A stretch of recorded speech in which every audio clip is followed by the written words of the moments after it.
Saudara, jika damai sejahtera adalah Kristus, maka rahasia damai sejahtera itu adalah iman percaya kita.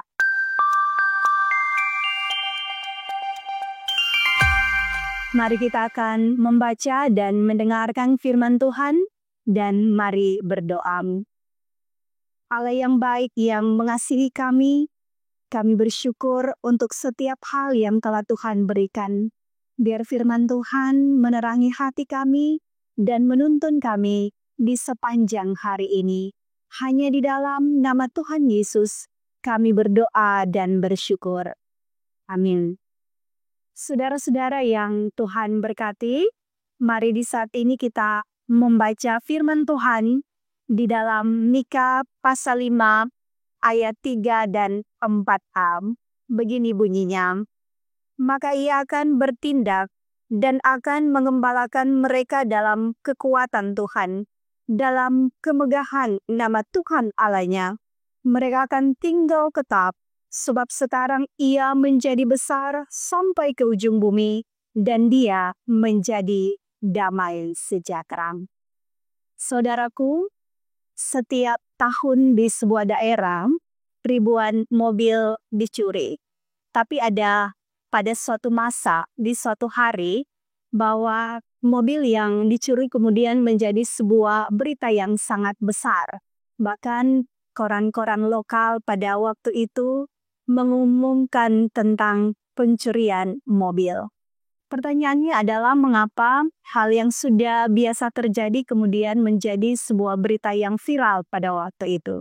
Ternyata saudara-saudara, penculik mobil itu terancam di dalam bahaya. Karena sang pemilik mobil melaporkan kepada polisi bahwa di depan bangku mobil ada sebuah kotak yang dibubuhi racun. Kotak itu berisi roti dan dia akan gunakan untuk menjadi umpan tikus. Akibatnya, polisi kemudian mengerahkan seluruh personilnya untuk mencari si pencuri mobil ini.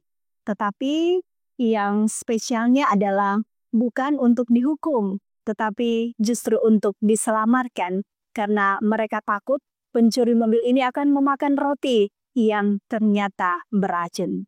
Saudara-saudara, cerita ini memberikan pemaknaan bagi kita semua. Ternyata kita seperti sang penculik mobil. Mengapa kita seperti sang pencuri mobil?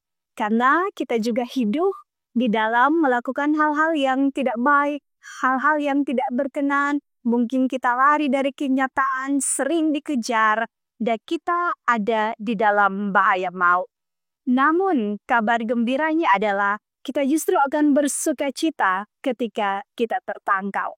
Dan itulah yang telah Yesus lakukan di dalam kehidupan kita. Betapa beruntungnya kita, saudara-saudara. Karena ia, sang gembala agung, ia akan mencari kita ketika tersesat. Ia akan menyelamatkan kita dari bahaya maut, yang akan mengangkat kita dan akan membawa kembali kita pulang, bukan sebagai orang-orang hukuman, tetapi sebagai orang-orang yang menerima keselamatan.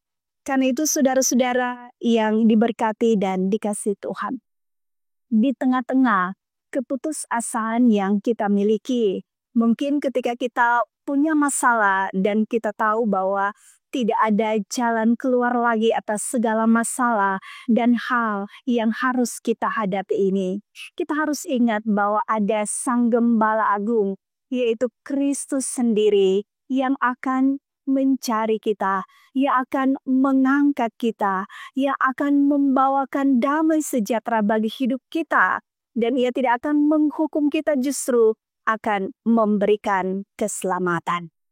Hiduplah di dalam damai sejahtera Tuhan, dan percayalah bahwa kasih Tuhan selalu memegang dan menuntun kita, terutama di sepanjang kita memaknai arti kedatangannya ke dunia ini. Tuhan Yesus memberkati. Amin. Mari saudara-saudara kita berdoa.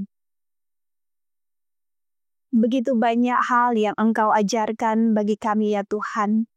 Namun kami percaya bahwa kasih-Mu selalu menyentuh hati kami dan firman Tuhan selalu membekali kami. Ajarkan kami untuk menggunakan waktu ini, waktu sebagai anugerah Tuhan, untuk merenungi firman-Mu dan melakukannya dalam hidup kami. Kami berdoa di dalam nama Tuhan Yesus. Amin.